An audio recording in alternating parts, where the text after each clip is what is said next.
बहुत बहुत स्वागत है दोस्तों आप सभी का आज के इस नए वीडियो में। आज आपको बताएंगे कि भूगोल की कॉपी कैसे लिखेंगे। लिखने का जबरदस्त तरीका आपको बताने वाले हैं, कैसे आप सही तरीके से कॉपी आप लिखेंगे। इस 2025 के जो आपका प्री बोर्ड एग्जाम हुआ था उसमें ये पेपर हुआ था, तो इस पेपर के जरिए मान लीजिए ये पेपर 2026 का है और कॉपी में आपको इसको पूरा हल करना है। तो कैसे आप कॉपी में लिखेंगे आइए डिटेल में आपको बताने के प्रयास करते हैं। जैसे दोस्तों यहाँ पे शुरुआत करते हैं बहुविकल्पीय प्रश्न से। तो यहाँ पे क्वेश्चन दिया गया है पहला कि नव निश्चयवाद की संकल्पना का प्रतिपादन किया गया है। तो किसने किया है ये आपको आंसर इसमें लिखना है, क्योंकि इसमें लिखा है कि निम्नलिखित प्रश्नों का सही उत्तर अपनी उत्तर पुस्तिका में लिखिए। तो जो सही है उसको अपनी कॉपी में आपको लिखना है। बहुविकल्प लिखने का तरीका कैसे होता है, तो यहाँ पे सबसे पहले यहाँ पे आप देख पाएंगे मैंने आंसर को यहाँ पे लिख लिया है। तो जैसे यहाँ पे प्रश्नोत्तर नंबर या प्रश्नोत्तर संख्या आप यहाँ पे लिखेंगे, ठीक है, इस प्रकार से अंडरलाइन करेंगे। जो आपका सही है, जैसे मान लीजिए पहले का द सही है तो आप यहाँ पे लिखिए रटजल है और उसके बाद इस प्रकार से टिक कर दीजिए। ये लिखने का तरीका एक और है। मैं आपको दूसरा तरीका बताऊंगा जो कि बहुत ही मजेदार है और बहुत ही इंपॉर्टेंट है। वो आपको बहुत अच्छा लगेगा देखकर, एग्जामिनर भी देखेगा तो खुश हो जाएगा कैसे आप बहुविकल्पी क्वेश्चन लिख सकते हैं। पहले आप इसे एक बार देख लीजिए किस प्रकार से क्वेश्चन जो है लिखा गया है। यहाँ पे आप यहाँ पे देख पाएंगे गैपिंग कैसे है और किस प्रकार से अच्छे से यहाँ पे प्रेजेंट किया गया है। लिखने का तरीका बिल्कुल बहुत ही सही है। आप अगर कॉपी ऐसे अपने प्रेजेंट करते हैं तो बढ़िया आपको नंबर मिलता है। अब इसके बाद जैसे यहाँ पे जितने भी क्वेश्चन 8 दिए हैं, 8 क्वेश्चन का उत्तर अपनी कॉपी में आपको लिखना है। एक तरीका और है, जैसे अपनी कॉपी को आप यहाँ पे लिख सकते हैं। दूसरा तरीका ये है जो आपको यहाँ पे काफी अच्छा लगेगा, इस प्रकार से आप यहाँ पे देख पाएंगे। अब दोस्तों यहाँ पे जो बहुविकल्पीय क्वेश्चन है आप इसको देखिए जरा एक बार। तो यहाँ पे देखिए सारे क्वेश्चन जैसे इस प्रकार से भी ये लिख सकते हैं आप। पहले का द सही है, दूसरे का सा सही है, तीसरे का बा सही है। इस प्रकार से आंसर यहाँ पे लिखा गया है और फिर यहाँ पे सामने देख पाएंगे एक बराबर में सबको यहाँ पे टिक किया गया है। तो अगर इस प्रकार से आप बराबर में टिक कर देते हैं तो एग्जामिनर खुश हो जाएगा, क्योंकि जो आपने लिखा है कॉपी को सही तरीके से लिखा है और व्यवस्थित तरीके से लिखा है, अच्छा लग रहा है देखने में, आपको बढ़िया पूरा नंबर मिलेगा। ये बहुविकल्पीय क्वेश्चन आपको ऐसे ही अपनी कॉपी में लिखना है। अब बात करते हैं कैसे जो है आपको अपनी कॉपी में अति लघु उत्तरीय प्रश्न लिखना है, क्योंकि इसके लिए जो है आपको 2 अंक मिलेंगे। तो यहाँ पे पेपर में आ जाते हैं। पेपर में जब आएंगे तो यहाँ पे दिखाई देगा आपको, यहाँ पे अति लघु उत्तरीय प्रश्न। अब जो है इसका उत्तर यहाँ पे कैसे लिखना है, जैसे क्वेश्चन पूछा है कि जनसंख्या घनत्व को परिभाषित कीजिए, 2 नंबर आपको यहाँ से मिलेगा। अब इसके लिए जैसे कॉपी कैसे लिखेंगे तो आपको मैं यहाँ पे दिखा दे रहा हूँ कि कैसे जो है आप यहाँ पे इसके लिए कॉपी को प्रेजेंट करेंगे। तो सबसे पहले यहाँ पे क्या करना है, अपनी कॉपी में आप जो है इस प्रकार से यहाँ पे देख पाएंगे, यहाँ पे अति लघु उत्तरीय प्रश्न जो है अच्छे तरीके से मैंने यहाँ पे लिखा है। अब जैसे क्वेश्चन पूछा गया था कि जनसंख्या घनत्व के बारे में, तो यहाँ पे लिखिए प्रश्नोत्तर नंबर या प्रश्नोत्तर संख्या जैसे 9 है, ठीक है। तो 9 इस प्रकार से लिखने के बाद यहाँ पे देखिए मैंने लिखा है, हेडिंग बनाया जनसंख्या घनत्व। फिर इसके बाद उसकी परिभाषा कि प्रति वर्ग किलोमीटर क्षेत्रफल पर निवास करने वाले व्यक्तियों की संख्या को जनसंख्या घनत्व कहा जाता है। अब उसका एक छोटा सा फार्मूला होता है, जनसंख्या घनत्व बराबर जनसंख्या बटे क्षेत्रफल। इसको बॉक्स में कर दीजिए, बहुत ही अच्छा लगेगा। देखिए कितने अच्छे से जो है आप प्रेजेंट कर पाएंगे और बढ़िया अंक आप प्राप्त कर पाएंगे। फिर इसके बाद देखिए यहाँ पे जब मैंने दूसरा क्वेश्चन लिखा यहाँ पे, तो मैंने यहाँ पे एक लाइन 2 लाइन छोड़ दिया ताकि जो है ये दोनों क्वेश्चन अलग अलग देखिए और बहुत ही अच्छा सा जो है आपको लगे, ठीक है। फिर यहाँ पे क्वेश्चन था कि मिश्रित कृषि के सर्व प्रमुख विशेषता क्या है, तो मैंने यहाँ पे जो है इसकी विशेषता यहाँ पे लिख दी है। जैसे यहाँ पे क्वेश्चन पूछा गया था मिश्रित कृषि की विशेषता बताइए।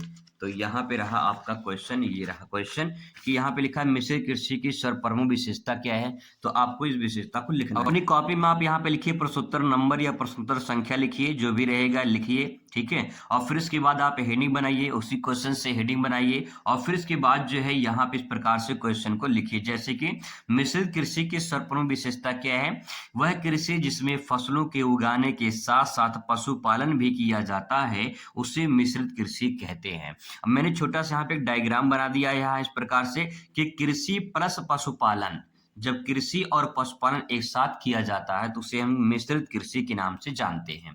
अब ऐसा किसी किताब में, किसी क्वेश्चन बैंक में नहीं लिखा है, लेकिन मैंने यहाँ पे छोटा सा यहाँ पे एक कीवर्ड बना के यहाँ पे इस प्रकार से प्रेजेंट कर दिया है। अब सच बता रहा हूँ कि एग्जामिनर 2 नंबर पूरा का पूरा देगा, क्योंकि आपने कॉपी को अपने सही तरीके से प्रेजेंट किया। इस प्रकार से आप देख पाएंगे कॉपी कितने अच्छे तरीके से यहाँ पे प्रेजेंट किया गया है। अगर अपनी कॉपी ऐसे आप लिखते हैं तो बहुत ही अच्छा अंक आपको प्राप्त होता है। ऐसे ही क्वेश्चन है, प्रौद्योगिकी नवाचार को स्पष्ट कीजिए। अब जैसे मान लीजिए ये वाला क्वेश्चन आपको लिखना है तो कैसे कॉपी में लिखेंगे, तो देखिए कॉपी में दिखा दे रहा हूँ कैसे जो है आप इसको प्रेजेंट करेंगे। नवाचार, प्रौद्योगिकी का जो नवाचार है उसे कैसे आप जो है यहाँ पे लिखेंगे। तो यहाँ पे कॉपी देख लीजिए, इस प्रकार से आपके सामने कॉपी यहाँ पे आ चुका है और आप यहाँ पे देख पाएंगे इस प्रकार से जो है क्वेश्चन नंबर 11 आप यहाँ पे डाल देंगे।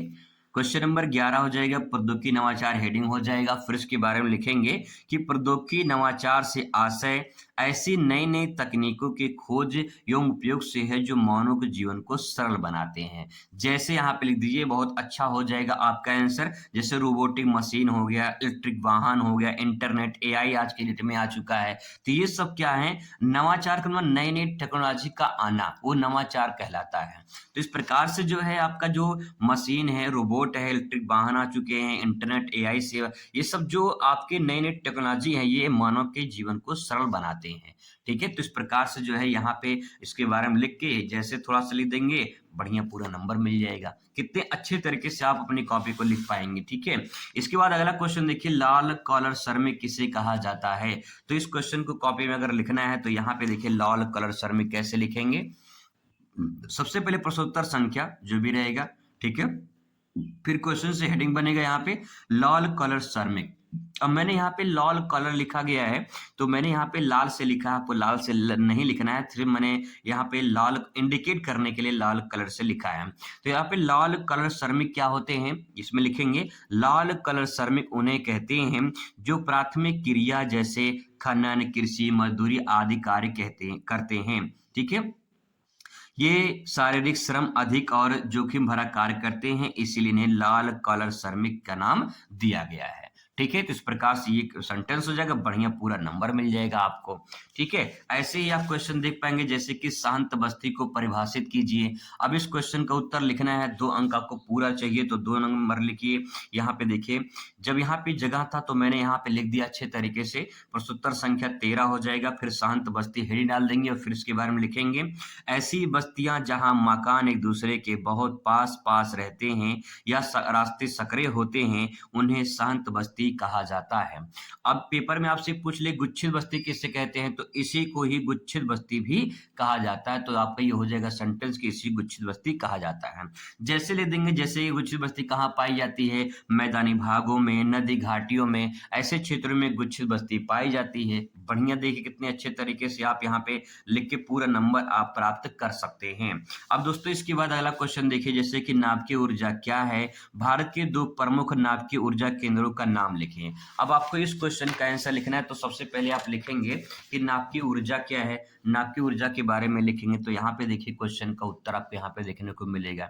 सबसे पहले क्या करना है, आपको यहाँ पे प्रश्नोत्तर नंबर या प्रश्नोत्तर संख्या डालनी है। फिर यहाँ पे हेडिंग बन जाएगा कि अणु के संलयन और विखंडन से प्राप्त ऊर्जा को नाभिकीय ऊर्जा या परमाणु ऊर्जा या आणविक ऊर्जा कहते हैं। मैं आपको इसलिए यहाँ पे तीनों बता रहा हूँ क्योंकि इस फॉर्म में क्वेश्चन पूछा जा सकता है। जैसे यहाँ पे पूछा है नाभिकीय ऊर्जा तो आपसे पूछ सकता है परमाणु ऊर्जा या पूछ सकता है आणविक ऊर्जा।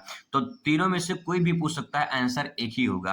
अणुओं के संलयन, जब अणु आपस में या परमाणु आपस में मिलते हैं, संलयन का मतलब मिलना, विखंडन का मतलब अलग अलग होना। जब मिलते हैं बिछड़ते हैं, दोनों तरीके से एनर्जी बनती है तो उसे हम परमाणु या फिर नाभिकीय ऊर्जा कहते हैं।